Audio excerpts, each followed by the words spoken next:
Okay, so this is the third stage of repairing a brother board. We had a little bit of trouble getting the old capacitors out, but what we used was this. This is a solder sucker tool. A lot of you will know what it is. A very cheap tool. Basically, you place it to the solder when you've melted it, push the button, and it sucks it up. And it's really that simple. Sometimes it takes more than one try. It can be a bit awkward sometimes. Which it did with us. So, what we're going to do now is we're going to replace these capacitors.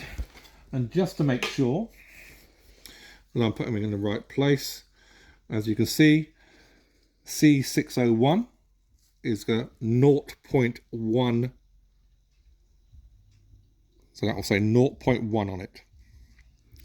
This one is 0.047. So this is where they're going to go. So we take our 0.1 and we make sure that it's facing the right way. So as you can see, always facing towards the wires.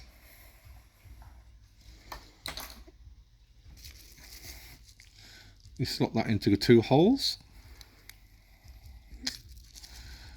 Nice and tight like that. And those are the inside holes? Yeah. And turn that over.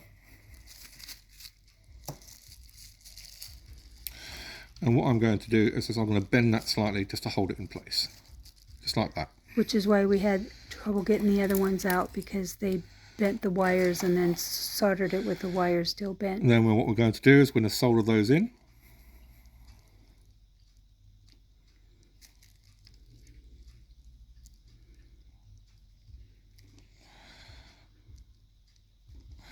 Nice clean solder.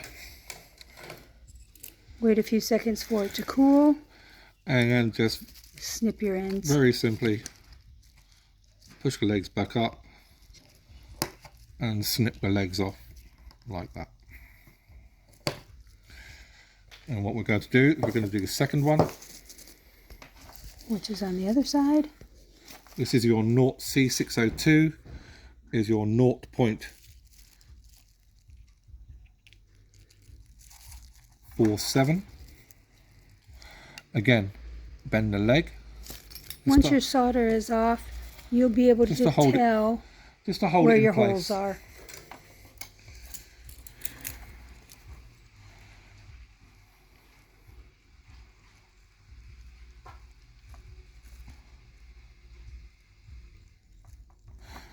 And there you go, that's nice. That's a good solder there. Again, bend your legs back up.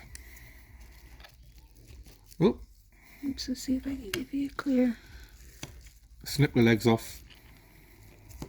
Just be sure when you're snipping your legs off, you're not snipping off the new solder either.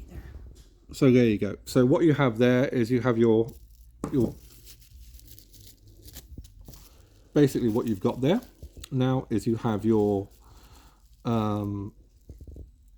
repaired board. Does that one need a new fuse? No. This fuse has been replaced already. So fuses are really easy to replace. They just pop it out and pop the new one back in. Okay, so what we're going to do now in the next video is we're going to show you how to put it back together again and obviously plug it in and test it.